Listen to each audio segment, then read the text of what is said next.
Hello, friends. Christmas had ended, yet the lights on the tree still blinked in the room, stubborn as fireflies.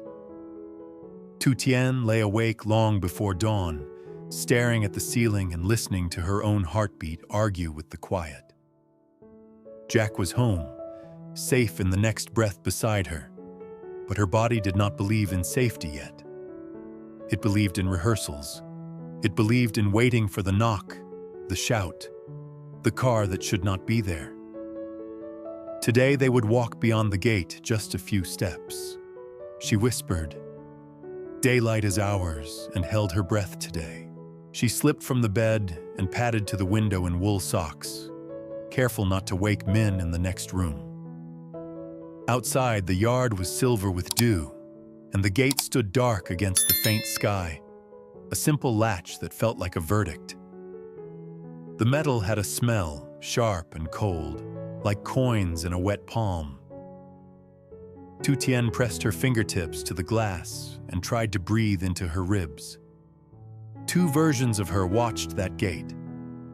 The mother who wanted morning walks, and the survivor who knew mornings could turn into danger without warning.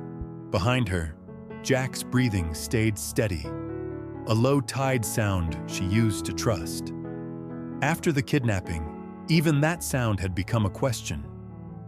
If she listened too closely, she could hear the moment it might stop, and her mind would sprint ahead to what she would do, who she would call, how she would keep Anna from seeing her break. She hated the old lessons in her bones, the ones that said love was temporary and quiet was safest.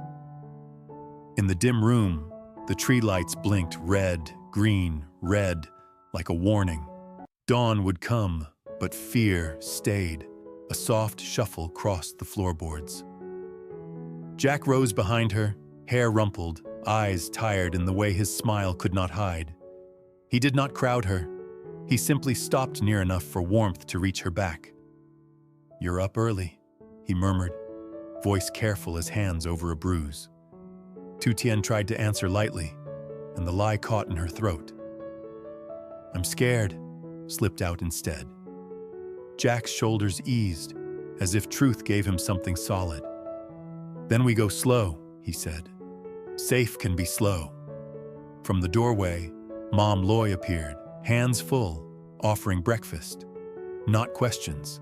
In the kitchen, steam rose from rice porridge and ginger tea, fogging the windows and making the world feel smaller. Anna carried a sheet of paper to the table like a holy thing. In thick marker, she had written "Daylight." The letters wobbly, determined, and beneath them a gate and 4 stick figures holding hands. Min clapped as if the drawing itself made sound. Jack touched the corner of the page, smiling, yet his fingers tapped the bowl once, twice counting. Tu Tien noticed. Jack was home, but his nerves had not fully unpacked. Air smelled of ginger and hope. Yesterday, Officer Thu had returned Jack with Mr. Dung, their motorbikes lined at the lane like quiet guardians. Jack had stepped through the gate with Min in his arms, and Tu Tien had nearly folded to the ground with relief.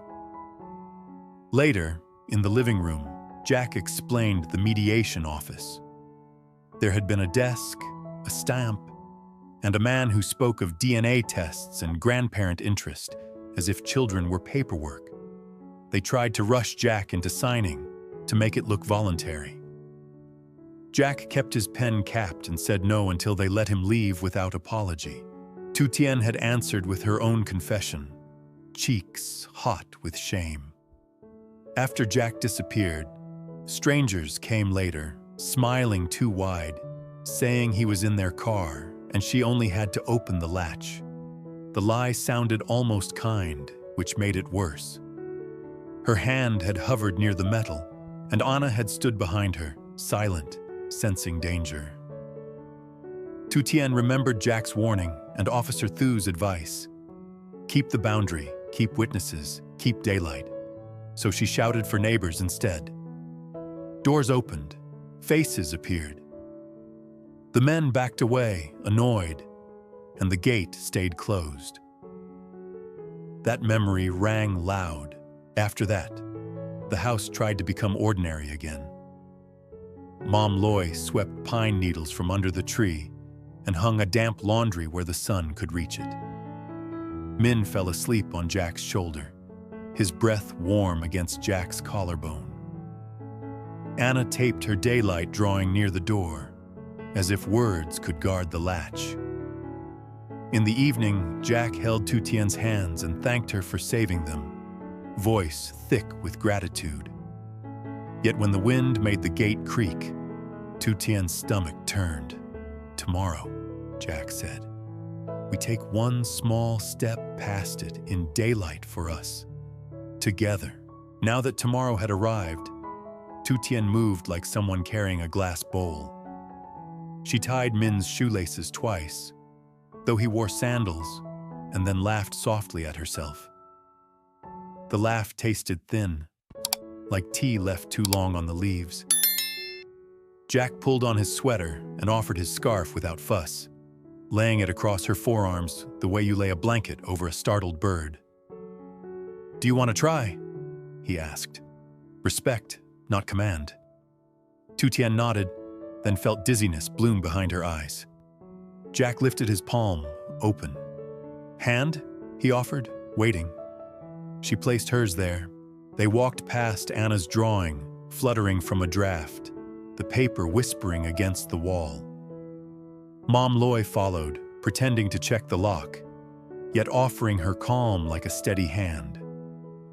Outside, the air was cool, smelling of wet earth and faint wood smoke. The gate waited. Its hinges gave a dry squeal when Jack touched them, and Tu Tien's muscles jumped. The old voice inside snapped, "If you step out, something will take him again." She swallowed, tasting metal, and fixed her eyes on Jack's back. Anna held Min's hand, and Jack carried scarf like a promise for them. Jack unlatched the gate with 2 slow clicks, and it swung inward, exposing the lane that looked harmless.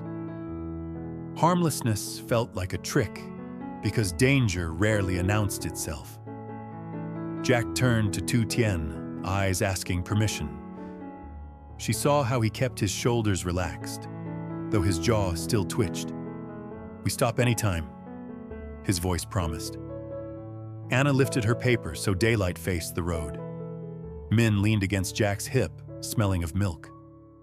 Tu Tien inhaled, counting the breath like beads. One step. Gravel shifted under her shoe, and her heart leapt.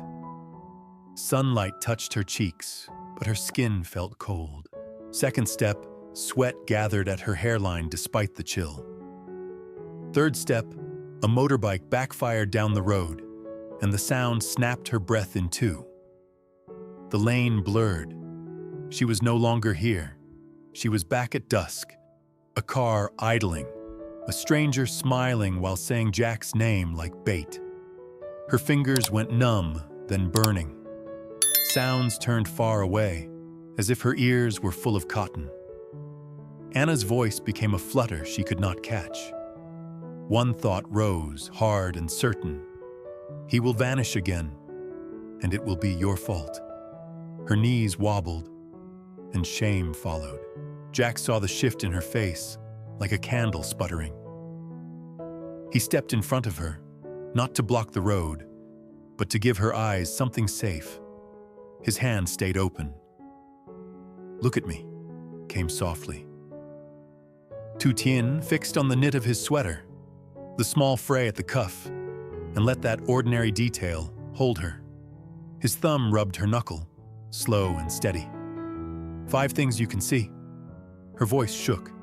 The tree lights, the kettle in the window, Anna's paper, Min's curls, the sky. Jack breathed with her. 4 things you can feel. Now, Tu Tien swallowed. "The ground," she managed. "Your hand, my coat, the air." The air was cold, yet it smelled of damp grass and fried banana from a stall waking up. Mom Loy stepped close and placed Jack's scarf in Tu Tien's hands. The wool was warm from his neck, and that warmth traveled up her arms. Anna stood quiet, holding daylight at her chest. Auntie Lan paused down the lane and lifted a small wave, respectful as a prayer. Tu Tien waved back. Jack's breath sounded beside her like waves returning after storm. They paused just beyond the gate. Jack leaned close and spoke as if the morning itself could keep a secret. "I need you to know something." At the mediation office, he said, "They made everything sound easy, like signing a receipt." The room smelled of stale coffee under light. A man pushed papers forward, tapping lines about DNA and custody, about grandparent interest in Min. Jack felt his pulse climb into his throat. "For 1 second," he admitted, "I thought, if I sign, the pressure ends." His eyes shone with shame. "I didn't, but I was frightened by that thought." Tu Tien's chest loosened, not because fear vanished, but because it had company. She had carried her secret like a stone. "When I was a girl," she said, staring at the dust on the road, "I learned that speaking could bring punishment, and leaving could bring pursuit." The words came out calm, which felt strange. "So when strangers came to our gate, my body tried to obey. It wanted to open, to end the threat fast." She met Jack's eyes. "I hate that I freeze." Jack shook his head once. "Don't hate your survival," he said. "It got you here." Those words settled between them, gentle and heavy. Jack's thumb stayed at her knuckle, and Tu Tien noticed her breath beginning to match his. "When they took me, I looked calm," he admitted, "but inside I kept thinking I'd failed you." He let the shame show, plain and unpolished. Tu Tien pressed the warm scarf to her cheek. "You came back," she whispered, "and I kept the latch shut." Jack's smile finally reached his eyes. "We protected each other," he said. The sun brightened the dust on the lane, and the present tugged her back. Min giggled, patting Jack's collar. Tu Tien lifted her foot again. One more step felt like lifting a heavy lid. She focused on the gravel's small crunch, proof that she was here. Jack's hand stayed light in hers. "What can you hear?"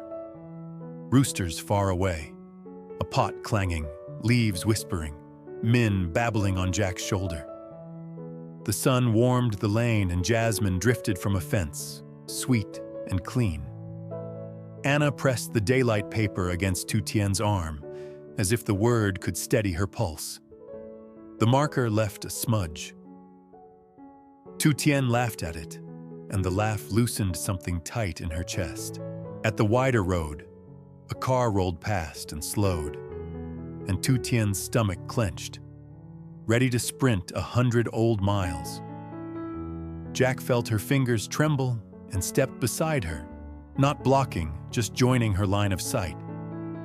He lifted a calm wave, the kind you offer any neighbor, and the car moved on. Officer Thu pedaled by, uniform neat, face composed. She did not stop. She only nodded once, a quiet lighthouse. The nod said, "You are seen. You are protected." Tu Tien exhaled, tasting dust and sunlight, and the panic ebbed like water draining from a sink. They went no farther than the road's edge. That was enough. Jack turned them back before fear could rebuild. Min patted Tu Tien's cheek from Jack's arms, hand warm and sticky, as if checking she was still there. Tu Tien laughed, shaky but real. Anna started to skip, caught herself, then smiled anyway. Auntie Lan waved from her doorway, and Tu Tien waved back without thinking. The gate clicked shut behind them. The sound stayed sharp, yet it no longer felt like a weapon. It felt like punctuation, the end of a sentence she had finally spoken aloud in daylight. "Why, it came back," she admitted. "The panic." "Of course it did," he said. We're building a new memory, and that takes time. I have my fear, he said. I dreamed I called you and you didn't answer. I woke up shaking. What do we do when it knocks? She asked. We answer together, he said. Daylight, witnesses, voices. This stays, Anna announced. We don't hide, he said. We answer in daylight. I'm scared, she whispered. So am I, he admitted. And we'll still go. Next day, sunlight arrived honest, painting the gate gold. Tu Tien dressed Min and watched Anna tie her shoes. Jack checked the latch, then looked at Tu Tien, waiting for her lead. Ready to practice? Tu Tien's stomach fluttered, yet she stood. She took Jack's hand first, claiming the choice. They stepped out and stopped where they had stopped before. The lane smelled of dust and jasmine. Children's laughter drifted from the road as music. Her heart still beat fast, but it did not scream. It warned, and she listened without obeying. I'm here, she told herself. We're not alone. That evening, Mom Loy hummed while the tree lights blinked. Tu Tien did not flinch. She rolled the wooden ornament in her palm, thumb tracing daylight on the back. Jack sat beside her, shoulder touching hers. I thought I'd lose you again today, she confessed. Jack did not offer a perfect promise. If fear speaks, we answer together. Min fell asleep against his chest. Anna leaned into Tu Tien's knee. Outside, the gate stood quiet. Inside, a new memory formed. Tomorrow, Tu Tien whispered, we walk again. The words sounded like a blessing, and for once, her body believed daylight.